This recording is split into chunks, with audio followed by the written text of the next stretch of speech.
Lucien trouva la bague sur la table, au moment même où le bruit des pas d'Hélène se perdait sur le chemin de terre. Il ne réfléchit pas, il en fut incapable. Il resta seulement à contempler ce petit cercle d'or comme s'il résumait à lui seul tout ce qui avait mal tourné.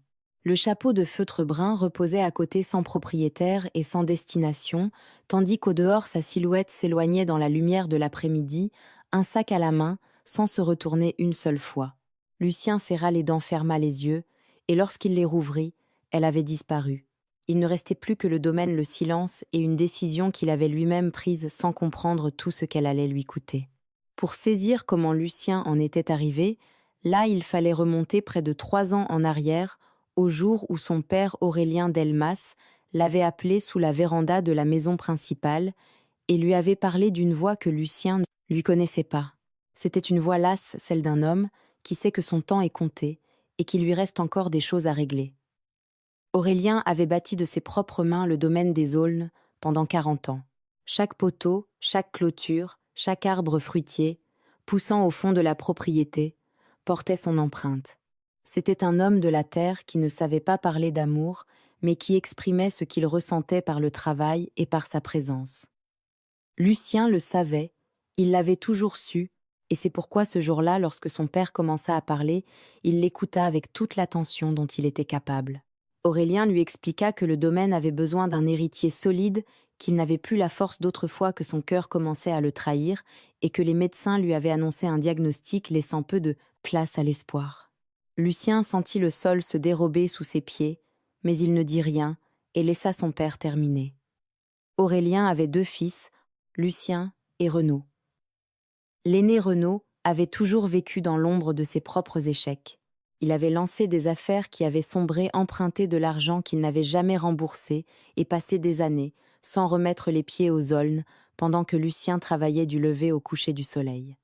Mais Aurélien avait une dette envers Renaud, une dette dont Lucien ignorait absolument toute, une dette que le vieil homme refusait d'expliquer en détail, mais qui pesait sur sa conscience depuis plus de 20 ans. Selon lui, il n'existait qu'une seule manière de la solder. Lucien écouta la proposition de son père, les bras croisés et le cœur serré. Aurélien voulait qu'il cède à Renaud la partie principale du domaine, non pas toute la propriété, mais sa moitié la plus précieuse, celle où se trouvaient le troupeau, les puits et la grande demeure. À Lucien reviendraient les terres du fond plus petites, avec la maison de bois où il vivait depuis 2 ans. C'était assez pour subsister, disait le vieil homme, assez pour recommencer. Lucien ne répondit pas immédiatement. Il contempla l'horizon, ce paysage qu'il connaissait par cœur, et ressentit quelque chose qu'il fut alors incapable de nommer. Ce n'était pas exactement de la colère, mais quelque chose de plus profond, l'impression que le sol ferme qu'il avait construit sous ses pieds était cédé sans son consentement. Pourtant, Aurélien était son père, et il était malade. Lucien n'était pas un homme capable de refuser ce qu'un père condamné lui demandait avec des yeux remplis d'une culpabilité ancienne et obscure. Il dit qu'il allait réfléchir, puis marcha seul entre les arbres jusqu'à la nuit complète. Hélène l'attendait dans la petite maison lorsqu'il rentra. Le dîner était prêt, et elle lui offrit ce sourire qui lui avait toujours paru être la chose la plus honnête au monde. Ils s'étaient rencontrés 4 ans plus tôt à la foire aux bestiaux du bourg, où elle aidait son oncle à tenir un étal d'objets artisanaux. Lucien était passé 3 fois devant elle, avant de trouver le courage de lui adresser la parole. Quand il l'avait enfin fait, elle l'avait regardé avec un calme qui l'avait entièrement désarmé. Depuis, ils avaient construit quelque chose de solide, sans drame, sans mensonge, sans grande promesse creuse, seulement du travail, de la présence, et cette confiance que l'on gagne jour après jour. Hélène connaissait tout du domaine. Elle avait peiné aux côtés de Lucien pendant les saisons difficiles, pleuré avec lui, lorsqu'une sécheresse leur avait fait perdre une partie du bétail, et rêvé avec lui sous cette même véranda où Aurélien venait de lui parler. La bague que Lucien gardait dans un tiroir depuis 6 mois faisait partie de ses rêves. C'était une promesse qu'il n'avait pas encore réussi à formuler. Ce soir-là, au dîner, il raconta à Hélène ce que son père lui avait demandé. Elle l'écouta sans l'interrompre, et lorsqu'il eut terminé, ne posa qu'une seule question. Savait-il déjà ce qu'il allait répondre? Lucien lui dit que non. Sans qu'il puisse encore le comprendre, cette réponse fut le premier pas vers tout ce qui suivit, car Hélène avait besoin d'un homme qui sache où il se tenait et Lucien, à cet instant, ne le savait pas encore. Les jours qui suivirent changèrent à jamais ce qui existait entre eux. Ils furent les plus tendus que Lucien eût vécu sous son propre toit, non parce que Hélène le pressait ou prononçait des paroles déplacées, mais précisément parce qu'elle ne faisait rien de tout cela. Elle devint silencieuse d'une manière qu'il ne lui avait jamais connue, tout en continuant d'accomplir exactement les mêmes gestes qu'auparavant. Elle se levait tôt, préparait le café, nourrissait les poules et inspectait les clôtures du côté sud, avec la même application. Mais quelque chose avait changé dans son regard, quelque chose de minuscule, presque imperceptible, que Lucien remarquait, chaque fois qu'elle croyait ne pas être observée.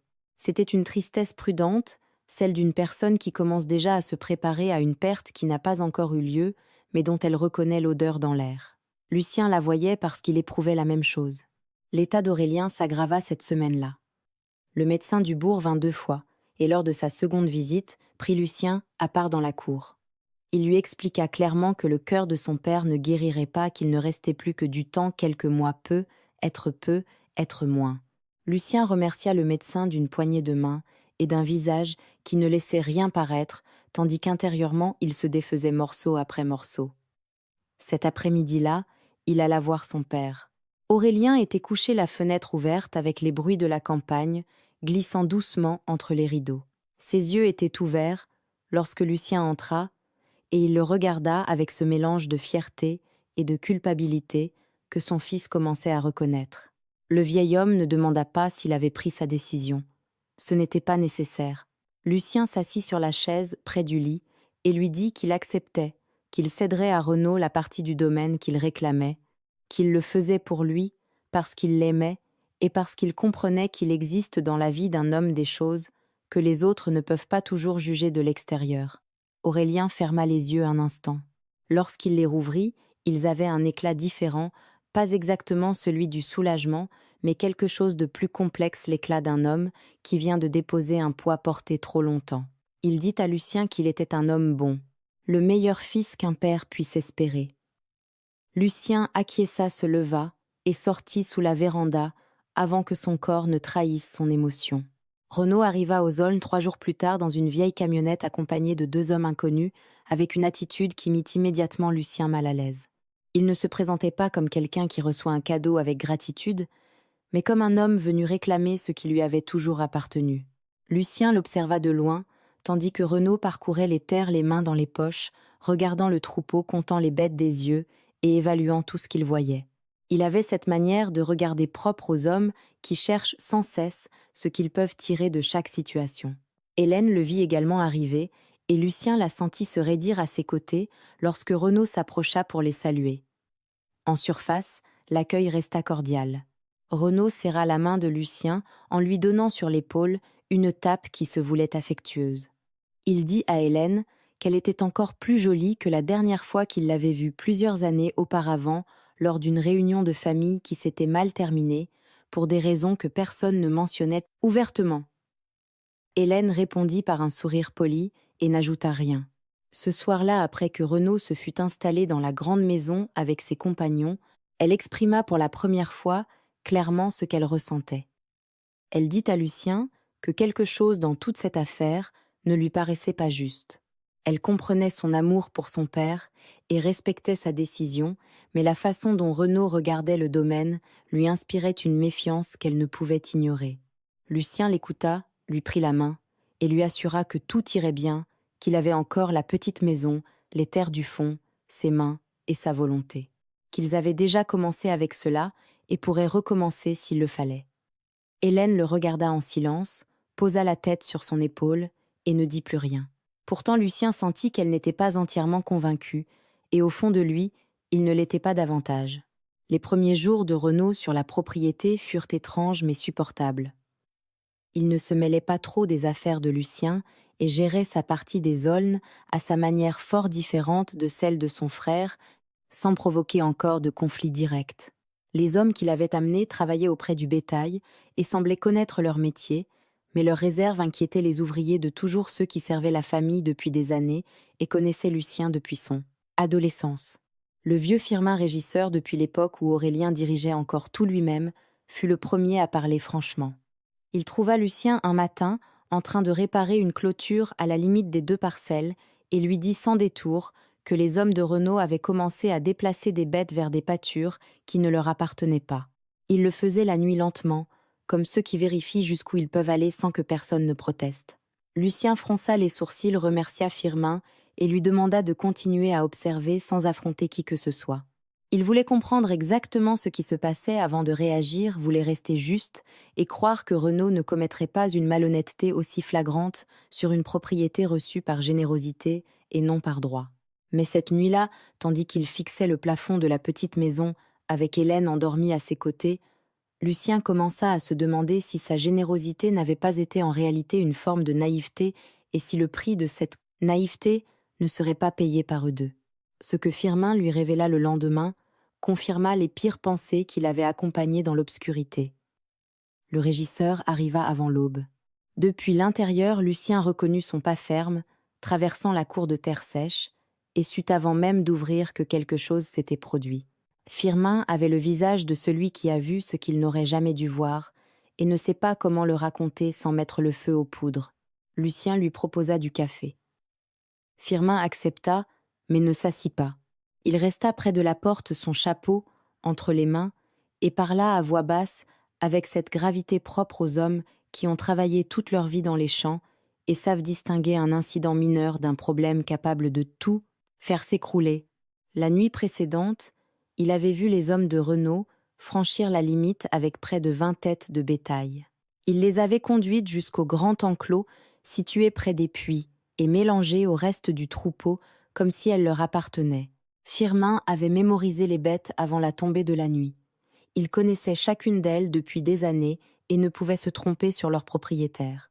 Lucien l'écouta sans l'interrompre, but lentement son café et regarda par la fenêtre vers la partie du domaine où Renaud dormait encore certainement, sans le moindre remords, avec la tranquillité de celui qui croit que le monde, lui, doit quelque chose, et que se servir n'est pas un vol, mais une réparation.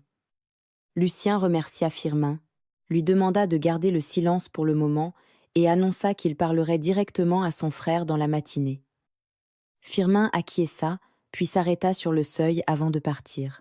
Il avait entendu les hommes de Renaud discuter la nuit précédente alors qu'il les surveillait derrière des buissons. Ils avaient parlé de documents d'un papier que Renaud conservait et qui lui donnerait prétendument des droits sur une étendue plus grande que celle qu'Aurélien avait accepté de lui céder. Firmin n'avait pas compris tous les détails, mais ce qu'il avait surpris avait suffi à lui glacer le dos en pleine nuit d'été. Lucien demeura immobile quelques secondes après son départ. Hélène avait tout entendu depuis la chambre. Elle sortit pieds, nus les cheveux encore défaits, et le regarda avec une question dans les yeux qui n'avaient besoin d'aucun mot. Lucien lui raconta tout. Elle s'assit sur la chaise de bois près de la fenêtre et l'écouta avec cette concentration particulière qu'elle réservait aux choses importantes. Lorsqu'il eut terminé, elle ne lui lança pas qu'elle l'avait prévenu et ne prononça aucune parole de reproche. Elle demanda seulement ce qu'il comptait faire. Lucien répondit qu'il irait chercher Renaud et lui parlerait en face d'homme à homme sans détour ni accusation, mais Hélène lui demanda d'attendre. Avant toute confrontation, il devait savoir exactement ce que disait le document mentionné par les hommes. Si Renaud possédait un acte signé, ayant une valeur juridique, une discussion menée sans information pourrait placer Lucien dans une position encore plus faible. Il reconnut qu'elle avait raison. Son instinct lui commandait de marcher jusqu'à la grande maison pour dire à son frère ce qu'il savait, mais il comprit qu'à cet instant, l'intelligence valait davantage que la colère. Ils passèrent la matinée à examiner les papiers qu'Aurélien avait remis à Lucien lors de la session. Il s'agissait d'actes simples rédigés avec l'aide d'un homme de loi du bourg qui connaissait la famille depuis longtemps. Les limites des deux parts y étaient clairement précisées. Lucien lut chaque ligne avec attention. Rien n'accordait à Renaud de droit sur le bétail des terres du fond, ni sur une quelconque parcelle supplémentaire. Cela ne prouvait toutefois pas qu'il ne possédait pas un autre document différent que Lucien n'avait jamais vu. Cet après-midi-là, Lucien décida d'aller consulter l'avocat de la famille maître, Henri de la Tour. Son étude se trouvait au bourg et lui seul pouvait dire avec certitude s'il existait un autre acte juridiquement valable concernant les aulnes. Hélène voulut l'accompagner. Lucien préféra partir seul, non parce qu'il ne lui faisait pas confiance, mais parce qu'il ne voulait pas compliquer davantage la situation si l'avocat lui révélait quelque chose de difficile à entendre. Hélène accepta sans être totalement convaincue et le salua sur le seuil avec un regard sérieux. Elle lui recommanda de choisir ses mots avec soin, car dans ce genre d'affaires, une parole mal placée pouvait être aussi dangereuse que n'importe quelle arme. Lucien arriva au bourg après-midi. Maître de la Tour le reçut sans rendez-vous, puisqu'il connaissait les Delmas depuis toujours. Il le fit entrer dans son petit cabinet, parfaitement rangé au rayonnage couvert de lourds dossiers et à l'odeur de vieux papiers qui avait autrefois rassuré Lucien lorsqu'il accompagnait son père pour des formalités. Cette fois, cette odeur ne lui apporta aucun réconfort. Il s'assit devant le bureau l'estomac noué et raconta tout ce qu'il savait. L'avocat l'écouta les mains jointes, avec l'expression grave de celui qui mesure la portée de chaque information.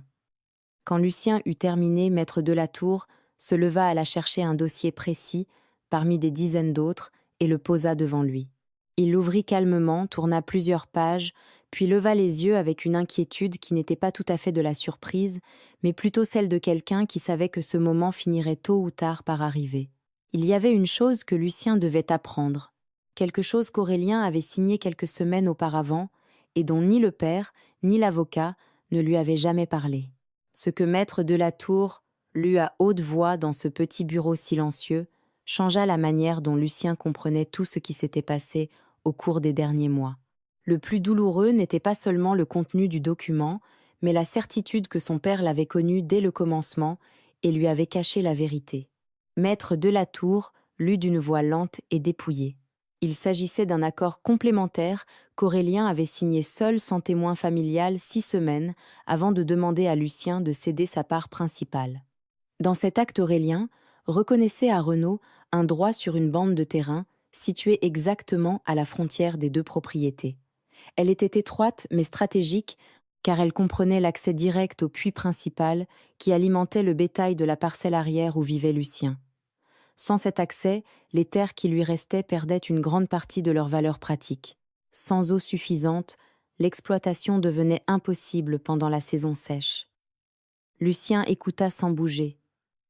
Il accueillit chaque mot avec ce calme extérieur que son père lui avait appris depuis l'enfance, lorsqu'il lui répétait qu'un homme ne montre pas sa douleur en public parce qu'elle le rend vulnérable. Pourtant, au-dedans de lui, quelque chose se brisait d'une façon qu'il ne pouvait encore décrire. Ce n'était pas seulement la trahison de Renaud, mais le poids de comprendre que son propre père avait signé cet acte en sachant ce qu'il signifiait. Maître de la Tour expliqua que le document était juridiquement valable. Aurélien l'avait signé en pleine possession apparente de ses facultés, devant un notaire d'un bourg voisin. Certains points pouvaient être contestés, mais l'annulation exigerait une procédure longue, coûteuse et émotionnellement épuisante, sans garantie de résultat. Avec l'honnêteté de celui qui respecte l'homme assis devant lui, l'avocat ajouta que si Lucien voulait mener cette bataille, il l'aiderait, mais qu'il devait savoir dès le départ qu'elle ne serait ni facile ni très rapide. Lucien le remercia, dit qu'il avait besoin de réfléchir et quitta l'étude sous la chaleur de l'après-midi, le document à la main et l'esprit rempli de questions sans réponse simple. Il prit pour rentrer le chemin le plus long, celui qui longeait la rivière, et que son père lui avait appris à parcourir quand il était enfant. Il roula lentement la vitre ouverte, laissant l'air chaud lui frapper le visage, comme s'il pouvait remettre de l'ordre dans ses pensées. À son arrivée, Hélène l'attendait sous la véranda. Elle sut dès qu'elle le vit que les nouvelles étaient mauvaises. Elle ne posa aucune question, entra dans la cuisine et fit chauffer de l'eau pour le café. Lucien s'assit à sa place habituelle, et lorsqu'elle revint avec 2 tasses, il lui raconta tout l'accord supplémentaire, la bande de terrain, le puits et la signature de son père. Hélène l'écouta sans détourner les yeux. Quand il eut fini, elle fit quelque chose qu'il n'avait pas prévu. Elle ne se mit pas en colère et ne prononça aucune accusation contre Renaud ou Aurélien. Elle étendit simplement la main sur la table, la posa sur la sienne et demeura ainsi en silence, lui disant sans parole qu'il n'était pas seul.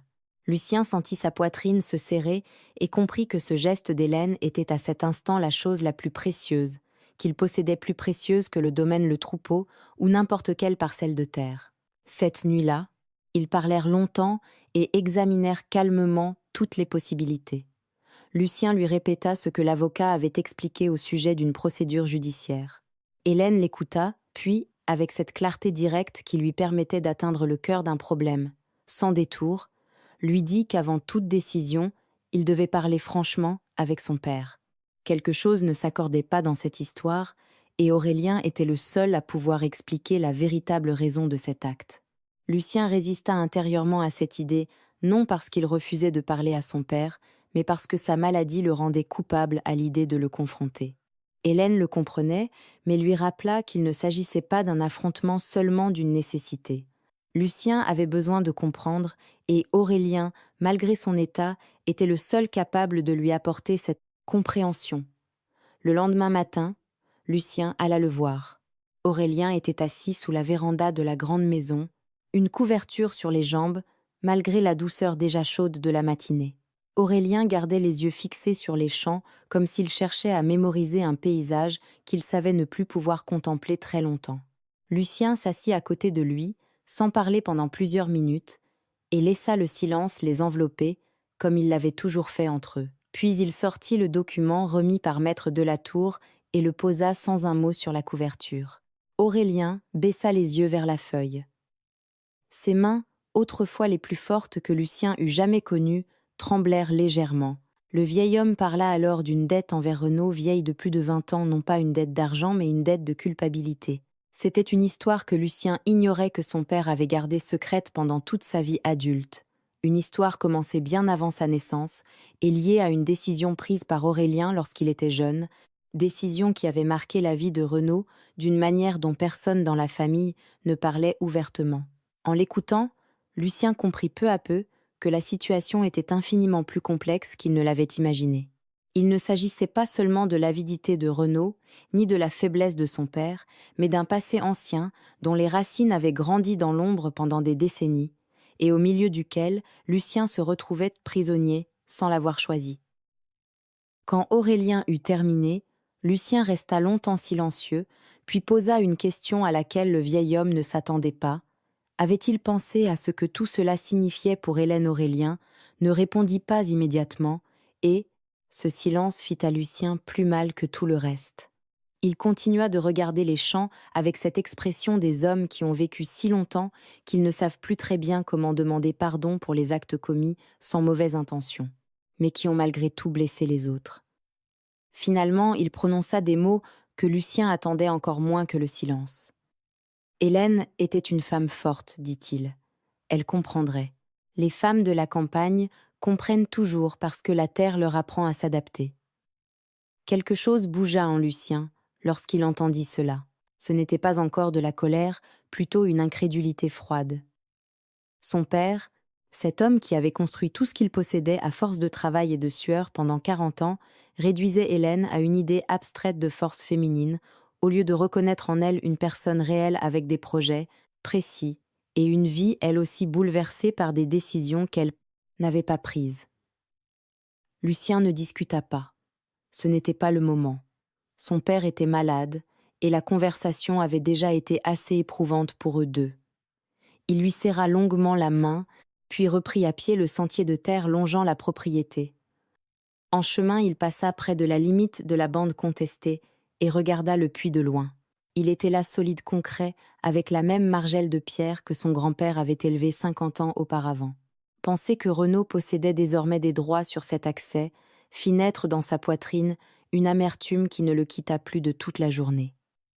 À son retour, Hélène remarqua que quelque chose avait changé en lui, non qu'il fût plus en colère ou plus triste, mais d'une façon plus subtile. Il avait le calme particulier d'un homme qui a déjà traversé la partie la plus douloureuse d'une épreuve et qui commence à évaluer ce qu'il doit faire ensuite. Elle n'interrogea pas immédiatement. Elle attendit qu'il soit prêt à parler. Lorsque Lucien s'assit et lui raconta les paroles de son père, y compris la remarque sur les femmes fortes de la campagne, Hélène ne réagit pas comme il le redoutait. Elle ne se mit pas en colère contre Aurélien. Elle ferma simplement les yeux, respira, et dit que ce qui l'inquiétait n'était pas ce que le vieil homme pensait d'elle, mais ce que Lucien allait faire maintenant qu'il connaissait toute la vérité. C'était précisément la question à laquelle il cherchait lui-même une réponse. Les jours suivants furent chargés d'une tension silencieuse qui flottait au-dessus de la petite maison, comme la chaleur d'un mois d'août.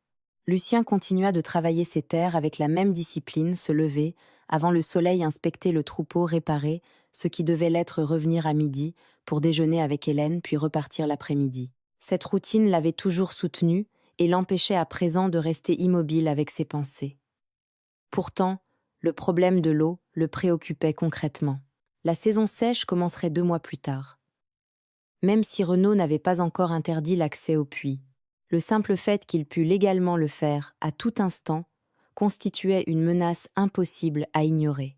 Firmin le lui rappela involontairement un après-midi en mentionnant que les hommes de Renaud avaient installé une nouvelle barre sur le portail menant à cette partie du terrain. Ce n'était pas encore un verrou, seulement une traverse, mais le message était parfaitement clair. Renaud marquait son territoire, lentement sans confrontation ouverte, comme agit un homme certain de ses droits et convaincu que le temps travaille pour lui. Ce soir-là, Lucien parla avec Hélène des autres moyens d'obtenir de l'eau. Ils pouvaient faire forer un nouveau puits sur leur terre, solution coûteuse, mais possible installer un système de récupération des pluies qui les aiderait pendant les bonnes saisons ou acheter de l'eau à un fournisseur extérieur. Durant l'été, option immédiate, mais la plus chère. Hélène écouta tout, puis lui demanda s'il avait songé à parler directement à Renaud, non pour l'accuser ni l'affronter, mais pour chercher un accord équitable sur l'usage du puits. Lucien hésita. Son instinct lui disait qu'un homme qui déplace du bétail la nuit et pose des barrières sans prévenir ne négocie pas de bonne foi. Hélène lui rappela pourtant qu'il devait au moins essayer. Si Renaud refusait toute proposition raisonnable, Lucien obtiendrait une information essentielle sur la manière de poursuivre. Et si, par hasard, il acceptait, il gagnerait un temps précieux pour se préparer. Lucien reconnut la justesse de ce raisonnement et décida de lui parler le lendemain. Cette nuit-là, en cherchant le sommeil, il pensa à la bague rangée dans son tiroir. Tout ce qui arrivait était bien loin du contexte qu'il avait imaginé lorsqu'il l'avait achetée. Il l'avait choisie dans un moment de clarté et d'espérance, un jour où le domaine prospérait et où l'avenir paraissait vaste et sûr. À présent, tout avait suffisamment changé pour qu'il se demande s'il devait sortir cette bague maintenant ou attendre que la situation se stabilise. Il ne trouva aucune réponse et s'endormit avec cette question sur la poitrine et les bruits de la campagne, au dehors indifférent et constant. La discussion du lendemain fut la première conversation en tête-à-tête des deux frères depuis l'arrivée de Renaud. Ce qu'il allait dire permettrait à Lucien de comprendre définitivement à qui il avait affaire. Il le trouva dans l'enclos de la grande propriété, examinant les bêtes avec l'air satisfait d'un maître des lieux, attitude que Lucien supportait de moins en moins. Il s'approcha sans hâte avec ce pas tranquille qu'il utilisait lorsqu'il devait garder la maîtrise d'une situation dès le premier instant. Renaud le vit venir et sourit, mais le sourire n'atteignit pas ses yeux. C'était le sourire d'un homme qui sait qu'il possède l'avantage et prend plaisir à le montrer sans le dire. Lucien le salua simplement, puis aborda directement le sujet sans détour et sans hostilité. Il voulait parler de l'accès au puits. Il avait examiné les actes, comprenait la situation juridique, mais souhaitait savoir s'il pouvait parvenir à un arrangement juste pour tous les deux, notamment avant la saison sèche. Renaud l'écouta les bras croisés avec ce sourire immobile. Il ne refusa pas catégoriquement. Il répondit qu'un accord était être possible et qu'il était disposé à en discuter, mais qu'avant toute chose, Lucien devrait reconnaître officiellement, sans contestation, que la bande de terrain lui appartenait. Lucien fronça les sourcils. Ce n'était pas le sujet, dit-il. Il parlait d'au nom d'une reconnaissance de droit déjà inscrit dans un acte. Renaud haussa les épaules. Pour lui, c'était précisément le sujet. Tant qu'il subsisterait la moindre ambiguïté sur le terrain, il ne voulait pas signer un accord qui pourrait être utilisé contre lui plus tard. Lucien le regarda quelques secondes, et dans ce bref silence, comprit enfin son frère. Renaud n'était pas revenu aux aulnes pour solder une dette ou recevoir avec gratitude ce qui lui était donné. Il était venu prendre tout ce qu'il pouvait en utilisant la culpabilité de son père et la bonne foi de Lucien comme des instruments. Il avait une stratégie et l'exécutait avec patience et froideur. Lucien cessa de discuter, tourna les talons et regagna ses terres sans ajouter un mot. Renaud le regarda partir et ne dit rien non plus. Cette absence de parole suffisait comme réponse. Hélène taillait les arbustes près de la maison. En voyant revenir Lucien, Elle comprit immédiatement l'issue de la conversation. Elle posa ses cisailles sur l'étagère de bois et l'attendit en silence. Lucien lui répéta les exigences de Renaud. Hélène l'écouta, puis répondit qu'elle s'en était doutée. Un homme qui se sert de la loi comme d'un bouclier ne cherche pas la justice mais le contrôle.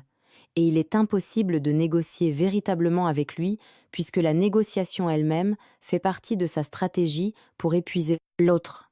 Lucien acquiesça et lui annonça sa décision. Il appellerait maître Delatour dès cet après-midi pour engager une procédure au sujet de la bande de terrain. Il détestait l'idée d'affronter son frère devant un tribunal et de dépenser en honoraires de l'argent qu'il ne possédait pas, mais laisser Renaud avancer sans aucune résistance serait pire. Hélène le soutint tout en lui demandant de réfléchir à un autre aspect. Pour mener une action en justice, ils auraient besoin d'une stabilité financière suffisante. Selon la durée de l'affaire, les frais pourraient s'accumuler au point de mettre en danger non seulement la procédure, mais aussi l'exploitation quotidienne du domaine. Il avait quelques économies firmin, et les autres ouvriers avaient promis de rester quoi qu'il arrive, et s'ils trouvaient une solution provisoire pour l'eau, ils pourraient tenir. Hélène approuva, puis fit quelque chose que Lucien n'oublia jamais. Elle se rendit dans la chambre, ouvrit le tiroir, où elle gardait le produit de ses ventes d'artisanat, épargné pendant des années avec une discipline silencieuse qu'il avait toujours admirée, et apporta tout ce qu'elle possédait. Elle posa les billets sur la table sans mise en scène, et lui dit que cet argent servirait à ce dont ils auraient besoin, que les aulnes étaient aussi son domaine, même si son nom ne figurait sur aucun acte. Lucien regarda l'argent puis Hélène. Il éprouva un mélange difficile à nommer d'amour profond et de honte protectrice, la honte qu'elles doivent engager ses propres francs dans un problème qu'il n'avait pas su empêcher. Il la serra contre lui, sans parler, puis promit de lui rendre chaque franc. Hélène se recula légèrement, le regarda dans les yeux, et répondit que l'argent ne lui importait pas. Ce qu'elle voulait, c'était qu'ils sortent de cette épreuve ensemble, et la tête haute. Lucien se rendit au bourg cet après-midi-là, et parla à maître Delatour. L'avocat lança la procédure, avec le sérieux qu'il mettait dans toutes ses affaires. Il expliqua qu'elle pouvait durer plusieurs mois, et que si Renaud tentait entre-temps de bloquer l'accès au puits, il pourrait solliciter une mesure provisoire. La position de Lucien reposait sur des arguments valables, même si l'acte complémentaire signé par Aurélien compliquait le dossier. Lucien rentra le soir avec une sensation qu'il n'avait plus éprouvée depuis plusieurs jours. Ce n'était pas exactement de l'optimisme, mais quelque chose de plus concret. Il agissait enfin au lieu d'attendre que la situation l'écrase et avait mis en mouvement une démarche lente mais juste. Il ignorait que ce même après-midi, Renaud avait lui aussi avancé ses pièces et que l'une de ses manœuvres impliquait une personne que Lucien n'aurait jamais imaginée. Il l'a pris par hasard, ou peut être par ce genre de coïncidence qui survient lorsque la vie décide que quelqu'un a gardé les yeux fermés assez longtemps. Le lendemain au bourg, il achetait des matériaux à la quincaillerie lorsque le fils majeur du propriétaire, un apprenti de 10 à 9 ans, qui parlait plus qu'il ne le devait, mentionna avoir vu Renaud la veille au café de la place et compagnie du notaire, qui avait authentifié l'acte complémentaire, d'Aurélien. Le jeune homme raconta cela comme un détail sans importance. Renaud avait simplement pris un café avec quelqu'un. Mais pour Lucien, qui connaissait le contexte, l'information fut une étincelle jetée dans de la paille sèche. Il paya sortie et demeura quelques instants sur le trottoir sous le soleil de midi. Un homme dont les droits sont solidement établis n'a pas besoin de rencontrer le notaire qui a certifié ses actes. Et un homme qui a déjà gagné ne continue pas de se préparer, sauf si ce qu'il prépare n'est pas une défense, mais une nouvelle attaque. Lucien téléphona à maître Delatour depuis la cabine de la place et lui rapporta ce qu'il avait appris. L'avocat jugea l'information inquiétante tout en rappelant qu'ils ignoraient le contenu de la conversation et ne pouvaient encore rien affirmer. Lucien devait toutefois se préparer à voir Renaud produire un nouvel acte susceptible de transformer l'affaire. Il retourna directement aux aulnes. Hélène cousait à la table lorsqu'il entra. Elle lut aussitôt sur son visage qu'un événement s'était produit, posa son ouvrage et l'écouta. Puis, comme chaque fois qu'elle avait besoin de réfléchir, elle se leva, sortit sous la véranda et contempla les champs quelques minutes les bras croisés. Lucien respecta son silence. Il connaissait cette façon qu'elle avait de mettre les faits en ordre avant de parler. Lorsqu'elle revint, elle posa une question qu'il n'avait pas envisagé quelqu'un.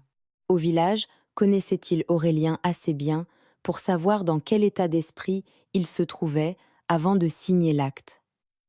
Une personne capable de dire si sa décision avait été libre ou si une influence avait été exercée sur lui. Lucien pensa alors à Madame Perrine, la plus ancienne voisine des Aulnes, installée sur la propriété mitoyenne depuis avant sa naissance. Âgée d'environ 70 ans, elle connaissait Aurélien depuis leur jeunesse et passait pour l'une des rares personnes auxquelles il s'était encore confié au cours des derniers mois. Lucien alla la voir l'après-midi même. Madame Perrine le reçut avec une tasse de café à la chicorée, et cette hospitalité directe des personnes âgées qui n'ont plus de temps à perdre avec les cérémonies. Elle le fit asseoir sous le grand noyer de la cour et le laissa parler. Lucien exposa l'essentiel sans détails inutiles. Lorsqu'il eut terminé, elle acquiesça lentement, comme si ses paroles confirmaient ce qu'elle soupçonnait déjà. Aurélien avait subi une forte pression pendant les mois précédant la signature. Renaud était venu plusieurs fois avant la session officielle et avait eu avec son père de longues conversations derrière des portes closes, après lesquelles le vieil homme demeurait agité et abattu pendant plusieurs jours. Madame Perrine lui avait demandé une fois si tout allait bien. Aurélien avait répondu qu'il existait des choses qu'il ne pouvait pas expliquer, mais qu'il devait régler avant de partir, qu'il ne pouvait pas mourir avec cette dette sur la conscience. Lucien demanda alors si son père lui avait parfois paru confus ou si une troisième personne avait assisté à l'une de ces conversations. Madame Perrine réfléchit, puis révéla un détail qui raidit tout le corps de Lucien. Lors d'une visite, elle avait vu arriver avec Renaud un homme inconnu, vêtu d'un costume et portant une serviette de cuir manifestement étranger au bourg. Il était entré dans la maison avec Renaud et Aurélien, puis ressorti 1 heure plus tard. Ce même jour, Aurélien lui avait dit qu'il était en train de mettre de l'ordre dans certains papiers. Lucien la remercia, termina par politesse son café et repartit. Sur le chemin du domaine, il relia ses informations à tout ce qu'il savait déjà. L'homme à la serviette pouvait être le notaire ou un conseiller amené par Renaud pour rédiger un acte favorable à ses intérêts. Ce soir-là, il raconta tout à Hélène. Elle comprit aussitôt que ce témoignage pouvait peser dans la procédure. S'il existait des indices montrant qu'Aurélien avait été soumis à une pression ou influencé de façon déloyale, la valeur juridique de l'acte changeait profondément. Maître de la Tour devait en être informé. Lucien approuva, mais tandis qu'ils en parlaient, une autre pensée occupait son esprit plus intime. Combien de temps Hélène pourrait-elle encore vivre dans cette incertitude sans en payer un prix qu'il ne voyait pas clairement? Cette question l'accompagna jusque dans son sommeil, comme une ombre sans forme, mais néanmoins pesante. Maître de la Tour accueillit l'information sur l'homme à la serviette avec davantage d'intérêt que Lucien ne l'avait prévu. Si cet homme avait participé à la rédaction ou à l'authentification de l'acte, et s'il pouvait être démontré qu'il représentait Renaud au cours de la réunion où Aurélien avait signé, il existait un conflit d'intérêts susceptible d'entraîner l'annulation complète du document. Ce n'était encore qu'une possibilité, non une certitude, mais elle suffisait à donner au procès une direction nouvelle et potentiellement plus favorable. L'avocat commença sa propre enquête. Il avait des contacts auprès des archives notariales de la région et savait comment vérifier qui avait certifié quel document et à quelle date. Lucien lui demanda d'agir vite, car il avait le sentiment que le temps jouait contre lui. Maître de la Tour promit de faire son possible, tout en rappelant que ses recherches avaient leur rythme. Lucien regagna les Aulnes, partagé entre un espoir prudent et cette fatigue particulière que produit une situation restée trop longtemps sans issue. Hélène le remarqua dans les détails que seule perçoit une personne vivant auprès de quelqu'un dont elle connaît les silences. Il répondait plus lentement, restait parfois sous la véranda à fixer les champs pendant de longues minutes, dormait avec une tension dans les épaules qui ne disparaissait, même pas pendant la nuit. Un après-midi, elle lui proposa simplement de sortir, de quitter le domaine pendant quelques heures et de se rendre à la rivière à quelques kilomètres par l'ancien chemin. Lucien hésita, persuadé qu'il ne pouvait pas se permettre de s'éloigner du conflit même pendant 1 heure. Hélène lui répondit que c'était précisément la raison pour laquelle il devait partir quelques heures. On ne résout pas mieux les problèmes en vivant constamment à l'intérieur d'eux.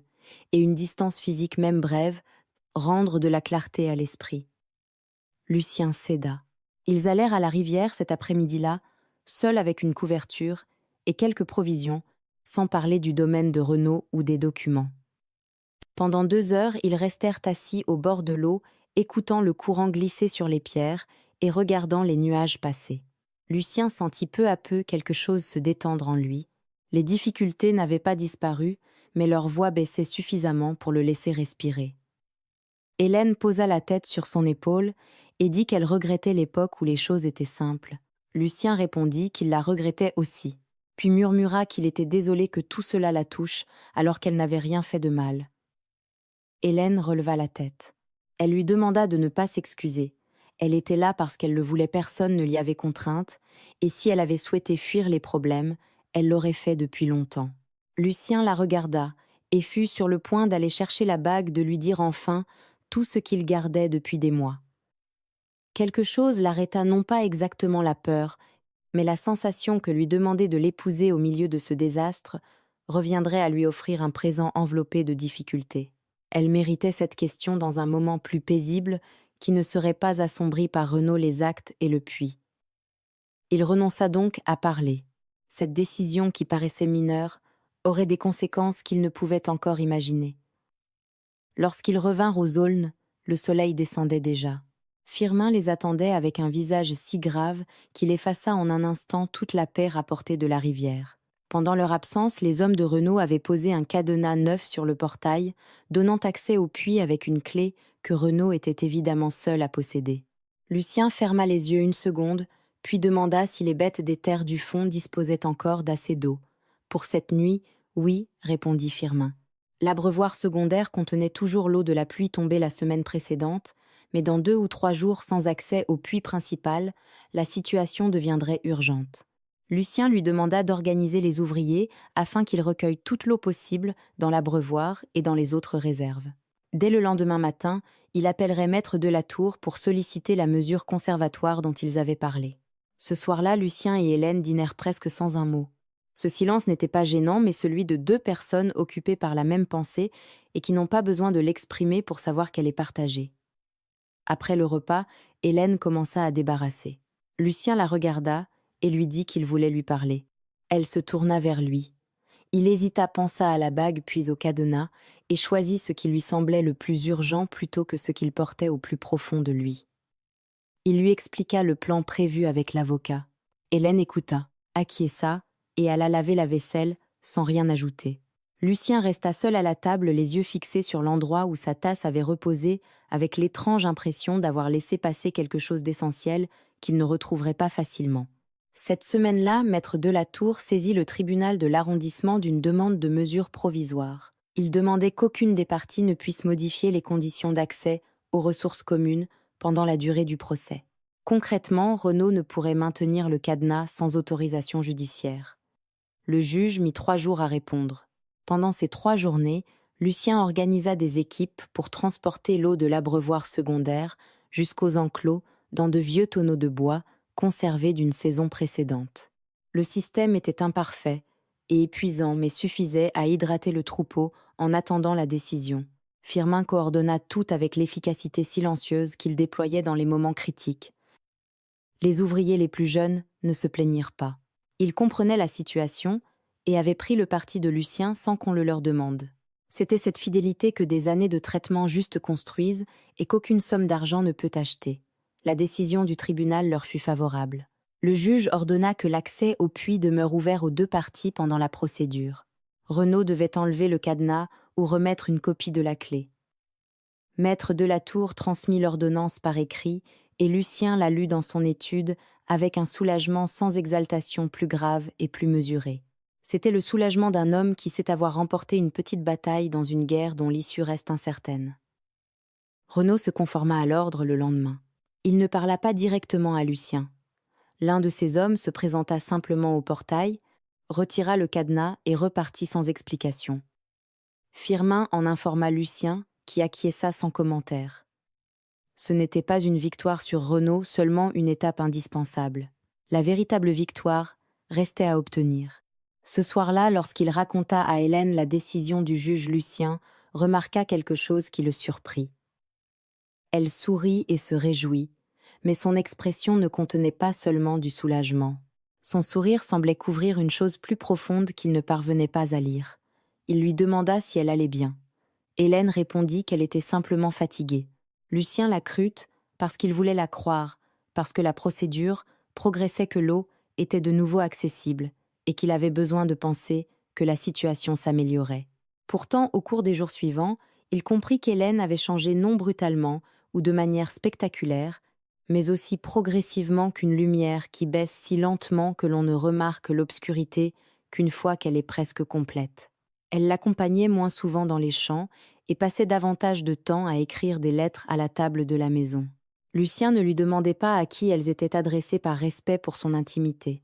Elle cuisinait et entretenait la maison avec le même soin, mais sa présence paraissait plus lointaine, plus intérieure, comme si elle avait avec elle-même des conversations qu'il ne pouvait entendre.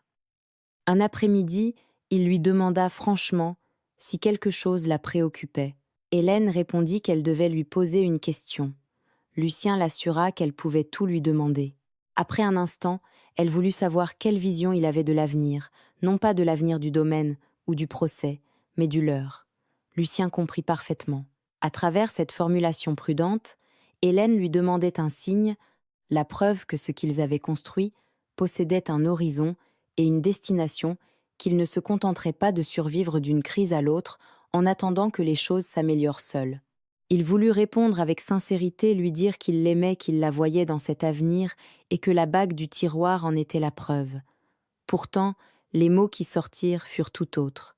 Il dit que leur avenir dépendait de l'issue du procès, qu'ils pourraient mieux organiser leur projet après sa résolution, et qu'il était difficile de prendre des engagements concrets dans une période aussi instable. Hélène l'écouta, acquiesça et répondit qu'elle comprenait. Cette réponse si calme et si contenue l'inquiéta davantage que n'importe quelle protestation. Lorsque Hélène se repliait ainsi, cela signifiait qu'elle assimilait une douleur qu'elle n'était pas encore prête à formuler. Lucien ne sut pas comment entrer dans cet espace sans forcer une conversation qu'elle n'avait pas décidé d'avoir. 2 semaines passèrent. La procédure avançait lentement, exactement comme maître Delatour l'avait annoncé. Renaud présenta de nouveaux arguments par l'intermédiaire d'un avocat venu de la ville spécialiste des conflits de propriété rurale. Maître Delatour étudiait chaque mouvement et répondait avec précision. C'était une bataille de papier et de patience qui se déroulait au tribunal, tandis qu'aux aulnes, la vie semblait suivre son cours normal. Seulement en apparence, car sous cette normalité, quelque chose se déplaçait entre Lucien et Hélène sans que l'un ou l'autre ne le nomme. Lucien le comprit une nuit, lorsqu'Hélène s'endormit avant lui, et qu'il resta dans l'obscurité à regarder le plafond. Le temps lui échappait d'une manière différente de celle du procès. Le dossier juridique possédait des dates, des délais et des décisions. Ce qui arrivait avec Hélène n'avait rien de tout cela. Il pouvait perdre cette relation sans qu'aucun acte ne l'enregistre et sans qu'un juge puisse ordonner d'arrêter le cours des choses. Cette compréhension le frappa dans l'obscurité comme une eau glacée, bien qu'il fût déjà éveillé. Le lendemain, il prit une décision, ouvrit le tiroir et en sortit la bague. Il la garda longtemps dans sa paume avant de bouger. C'était un anneau simple, une bande d'or sans pierre. Il avait choisi ce modèle parce qu'Hélène n'aimait pas les ornements compliqués. Elle préférait les choses honnêtes, qui disent ce qu'elles sont sans exagération. Cet anneau lui ressemblait. Lucien le glissa dans la poche de sa chemise près du cœur et partit à sa recherche. Hélène travaillait dans le potager qu'ils avaient planté ensemble durant leur première année dans la petite maison. Agenouillée entre les rangées de tomates, les mains dans la terre, elle portait un chapeau de paille contre le soleil du matin. Le vent du nord couvrait le bruit des pas, si bien qu'elle ne l'entendit pas arriver. Lucien s'arrêta à quelques mètres et l'observa. Il la regarda travailler avec cette concentration paisible qu'elle mettait dans chacun de ses gestes, cette façon d'être entièrement présente à ce qu'elle avait entre les mains que Lucien considérait comme une forme d'intelligence qu'aucun livre n'enseigne. Il l'appela par son prénom. Hélène se retourna, essuya ses mains sur son tablier et le regarda avec une expression neutre dans l'attente de ce qu'il venait lui dire. Lucien s'approcha et s'accroupit à côté d'elle pour se placer à sa hauteur plutôt que de la dominer, car il voulait que cette conversation soit dès le premier geste celle de 2 personnes égales. Il plongea la main dans la poche de sa chemise, sortit l'anneau et le tint entre le pouce et l'index bien visible devant eux. Hélène le fixa. Son regard passa de la bague au visage de Lucien, puis revint au cercle d'or. Dans ce mouvement, Lucien vit quelque chose qui le bouleversa. Ce ne fut pas la joie immédiate qu'il avait imaginée lorsqu'il rêvait de cet instant, mais un sentiment plus complexe, un mélange d'émotions et de douleur qu'il mit une seconde à comprendre. Lucien lui dit qu'il l'aimait, qu'il l'avait su depuis longtemps, mais qu'il avait été trop maladroit ou trop effrayé pour le dire au bon moment. Le domaine traversait une crise et l'avenir demeurait incertain, mais la seule chose dont il était absolument sûr, c'était elle. Il voulait donner un nom et une forme à ce qui existait entre eux, sans attendre que tout s'arrange pour lui reconnaître officiellement une place dans leur vie. Hélène l'écouta les yeux brillants. Lorsqu'il eut fini, elle ne répondit pas tout de suite. Elle regarda l'anneau, puis la terre, puis l'horizon, avant de relever vers lui un visage qu'il n'oublia jamais.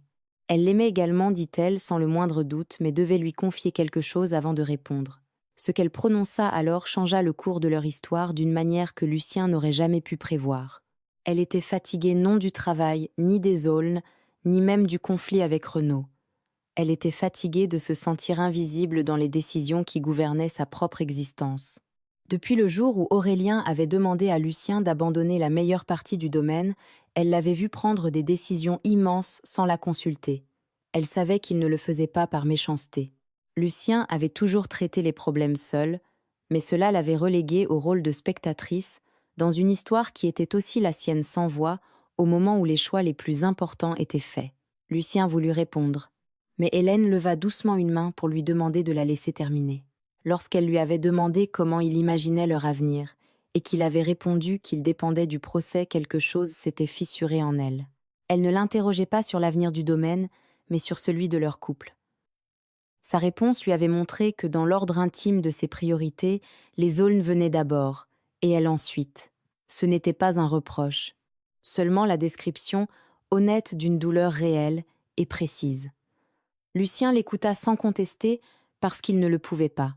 Tout ce qu'elle disait était vrai d'une vérité qu'il n'avait pas reconnue pendant qu'elle se construisait, mais qui apparaissait maintenant parfaitement claire et juste. Il lui dit qu'elle avait raison, qu'il regrettait, qu'il n'avait jamais voulu la blesser, mais que l'absence d'intention n'effaçait pas le dommage. Hélène acquiesça, tendit la main et prit l'anneau. Elle le garda un instant dans sa paume, l'examina, puis le lui rendit avec précaution. Elle avait besoin de temps. Ses paroles comptaient et elle les prenait au sérieux, mais elle devait réfléchir quelques jours pour savoir si ce qu'elle ressentait pouvait être réparé ou s'il s'agissait de quelque chose de plus profond, exigeant des changements qu'elle ne savait pas encore définir. Lucien reprit la bague, la regarda dans sa main et lui assura qu'elle pouvait prendre tout le temps nécessaire, qu'il resterait là. Hélène se releva, épousseta ses genoux, posa brièvement la main sur son épaule et regagna la maison. Lucien demeura seul dans le potager, l'anneau dans la paume, le soleil au-dessus de lui et les bruits du domaine tout autour. Pour la première fois depuis le début de l'affaire des actes du Puy et de Renaud, il comprit que son problème le plus urgent n'était pas juridique mais personnel, le dommage silencieux qu'il avait causé sans s'en apercevoir à la seule chose qui comptait réellement. Ce dommage exigeait plus d'attention que n'importe quelle frontière de terrain. Les jours suivants ne ressemblèrent à aucun des précédents.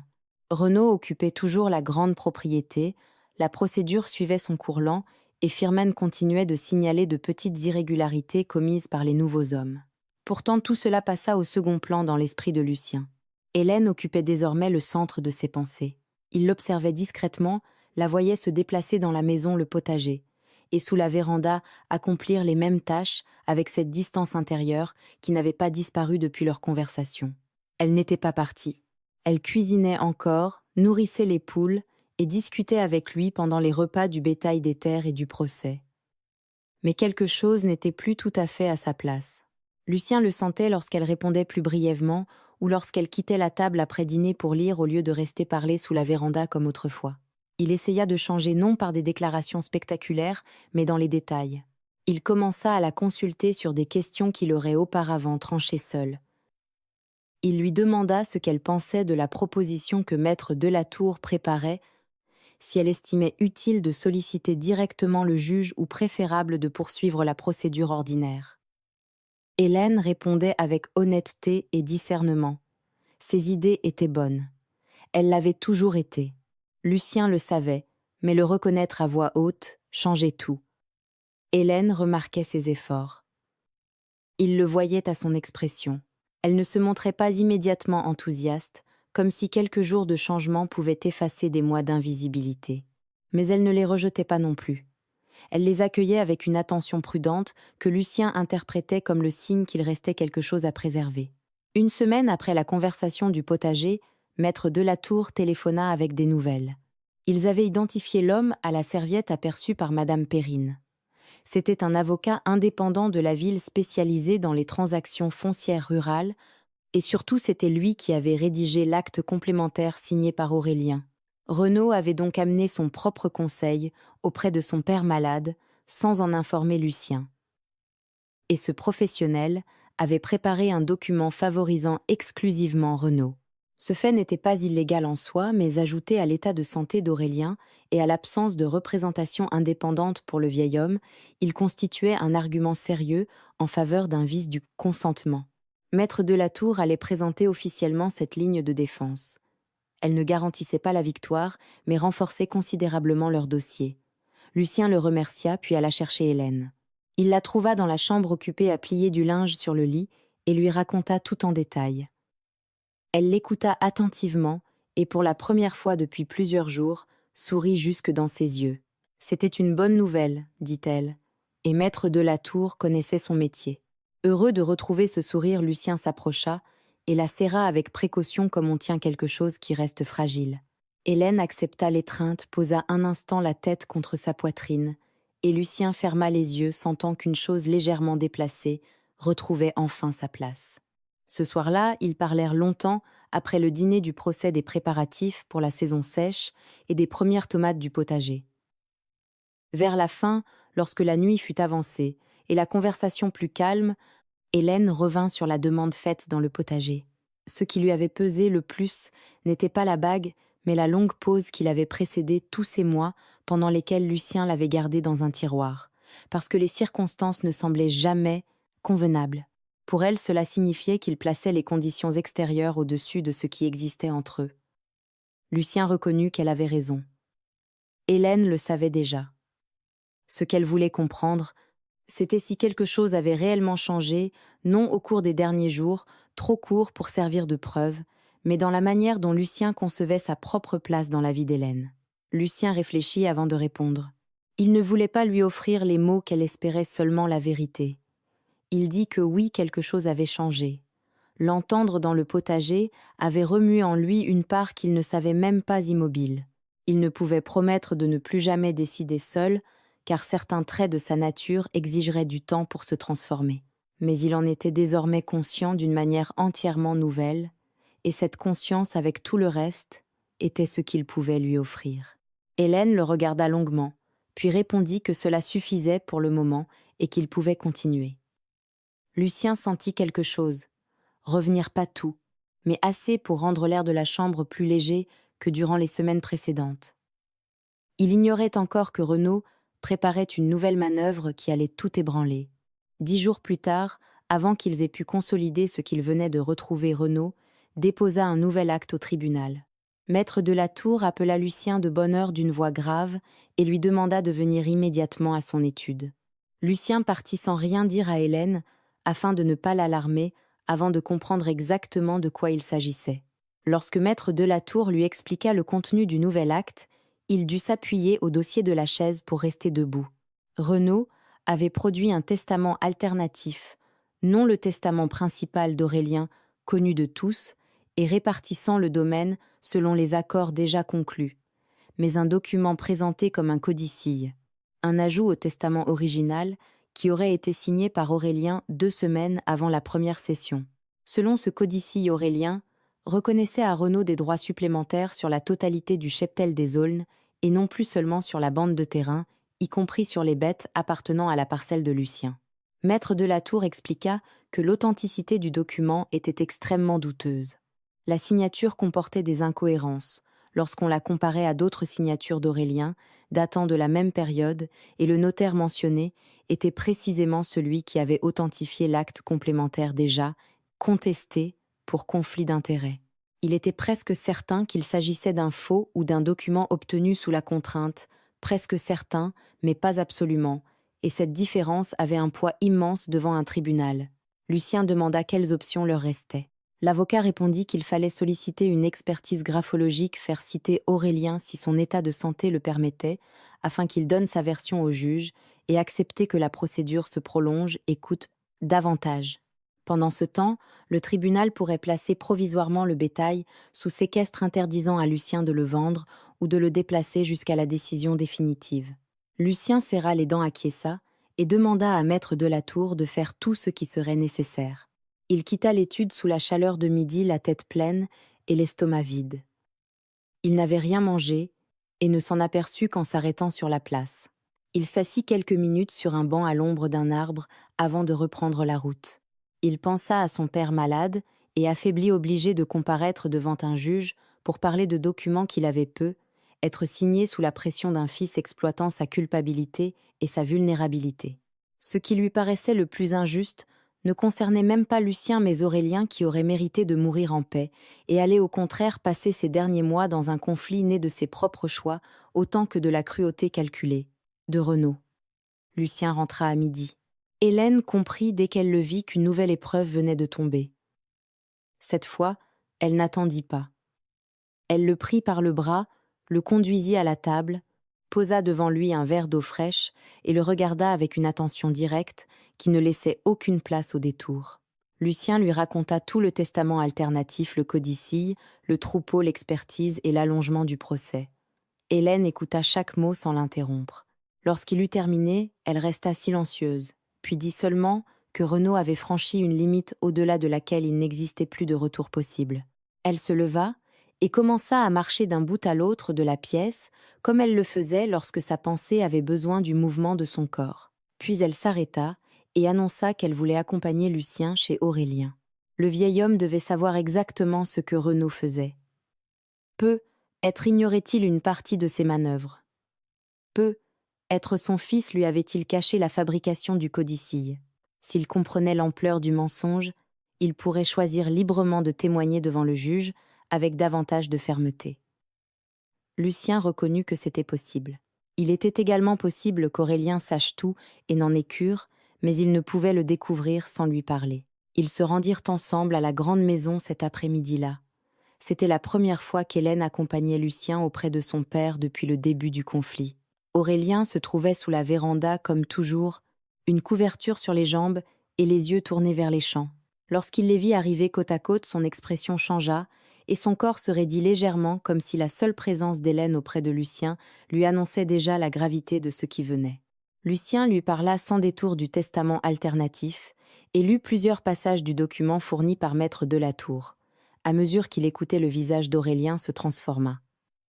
Sa couleur se retira, ses mains commencèrent à trembler d'un mouvement qui n'était plus seulement celui de la maladie. Quand Lucien eut terminé, le vieil homme parla avec une voix que son fils ne lui avait jamais entendue, une voix brisée, sans être en larmes, celle d'un homme qui vient de comprendre que la dette qu'il voulait solder s'est changée en une force qu'il ne peut plus maîtriser. Aurélien déclara qu'il n'avait signé aucun codicille, que ce document était faux et qu'il n'avait jamais autorisé quiconque à apposer son nom sur un acte concernant le bétail de Lucien. Dans ses yeux apparut enfin ce que Lucien avait attendu pendant des mois, une clarté que la peur et la culpabilité avaient recouverte, ainsi qu'une honte profonde, celle d'un père qui voit enfin le mal causé en essayant de réparer le passé de la mauvaise manière. Aurélien accepta de témoigner devant le juge.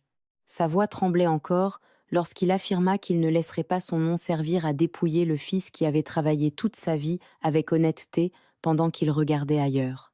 Maître Delatour organisa son audition pour la semaine suivante et consulta le médecin afin de vérifier qu'Aurélien pourrait la supporter. Le médecin jugea cela possible avec des précautions. Une émotion excessive représentait le principal danger, mais un environnement contrôlé et une déclaration brève rendaient l'audience envisageable. Lucien passa les jours suivants à se préparer non seulement à l'audience, mais à l'image de son père malade assis devant un juge pour démentir son fils aîné. Ce spectacle le troublait bien au-delà du droit, dans une région plus primitive de l'esprit, celle de la famille telle qu'elle devrait être et de la famille telle qu'elle était devenue.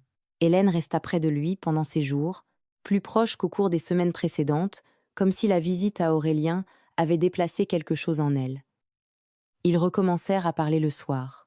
Elle resta de nouveau auprès de lui sous la véranda après le dîner pour contempler les champs obscurs et recommença à rire de petites choses avec cette franchise que Lucien considérait comme l'un des sons les plus concrets et les plus vrais du monde. Il accueillit ce retour avec gratitude et avec une peur semblable à celle que l'on éprouve lorsqu'une chose précieuse revient après avoir disparu sans que l'on sache encore si elle restera. La veille de l'audience, Hélène lui dit qu'elle voulait aller avec lui au tribunal. Elle ne déclara pas qu'elle viendrait, mais qu'elle désirait l'accompagner. La nuance était minuscule, pourtant, Lucien la comprit. Elle lui demandait de l'inclure au lieu de supposer qu'elle pouvait simplement se joindre à lui.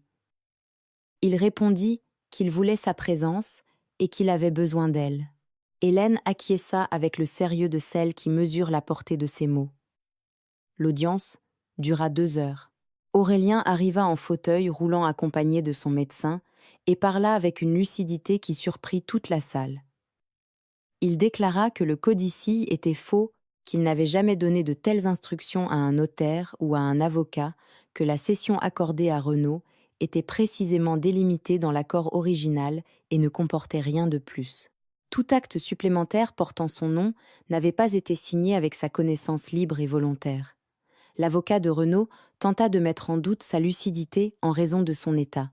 Le médecin répondit par des données cliniques précises, malgré la défaillance de son cœur. Les facultés cognitives d'Aurélien demeuraient solides. Le juge écouta attentivement, puis ordonna une expertise graphologique urgente du codicille et suspendit provisoirement tous ses effets juridiques jusqu'au résultat. C'était une nouvelle étape favorable, pas encore la fin, mais une décision empêchant Renaud d'utiliser immédiatement le document pour s'emparer du troupeau. Lucien quitta le tribunal avec Hélène à ses côtés et Maître Delatour derrière eux, expliquant les prochaines démarches. Au dehors, le soleil de l'après-midi brillait et l'air sentait la terre sèche et les tilleuls du jardin public. Sur les marches, Lucien s'arrêta et regarda Hélène. Elle soutint son regard et pendant les 2 ou 3 secondes de cet échange silencieux, quelque chose se produisit qu'il ressentit physiquement dans sa poitrine. Hélène tendit la main. Lucien la prit et ils descendirent ensemble les marches vers la lumière claire. Ce soir-là, après le départ de Maître Delatour et après que Firmin eut confirmé que le domaine était calme, ils s'assirent sous la véranda comme tant de fois auparavant. La nuit était immobile, les champs obscurs avec quelques lumières éloignées et les grenouilles chantant quelque part vers le sud. Lucien pensa à l'anneau et voulut le sortir pour poser enfin sa question correctement, mais Hélène parla avant lui. Pendant les semaines où elle s'était sentie invisible, elle avait songé à partir. Elle ne l'avait pas fait car ce qu'elle éprouvait pour lui avait été plus fort que la douleur d'être laissée de côté, mais elle avait réellement envisagé de s'en aller et voulait qu'il le sache afin qu'il comprenne le poids de ce qui s'était produit. Lucien n'éprouva pas de soulagement à l'idée qu'elle fût restée. Il ressentit surtout combien il avait été proche de la perdre pour des raisons qui dépendaient de lui. Il la remercia de lui dire la vérité au lieu de la garder. Hélène répondit qu'elle ne voulait plus enfermer les choses dans le silence. S'ils continuaient ensemble, ils devraient parler davantage, car leur silence avait duré trop longtemps et leur avait déjà coûté trop cher. Lucien acquiesça, glissa la main dans la poche de sa chemise où il portait la bague depuis le matin et la sortit. Il la posa sur la table de la véranda entre eux. Hélène regarda l'anneau, puis Lucien.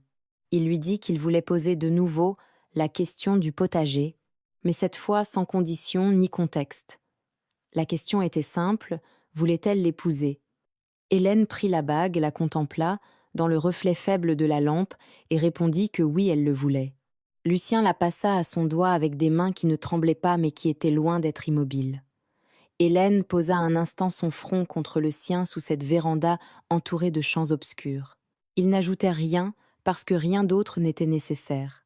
Aucun des deux ne savait qu'au matin, en descendant inspecter le troupeau, Lucien trouverait quelque chose qui changerait définitivement et de manière inattendue le cours du procès, une chose que Renaud, dans sa hâte de gagner, n'avait pas correctement calculée. Lucien descendit vers les enclos avant l'aube comme il le faisait chaque fois qu'une pensée lui occupait l'esprit et refusait de le laisser dormir. La campagne possédait ce silence particulier, des heures où les oiseaux n'ont pas encore commencé leur chant et où le vent n'a choisi aucune direction.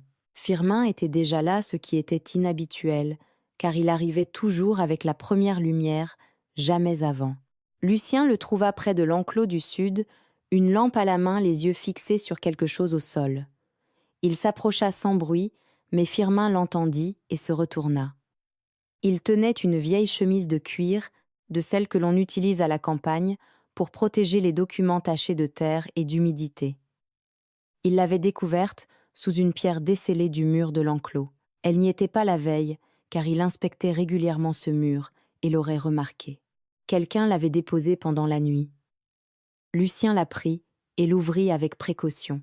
À l'intérieur se trouvaient plusieurs feuilles pliées couvertes d'une écriture qu'il ne reconnut pas immédiatement.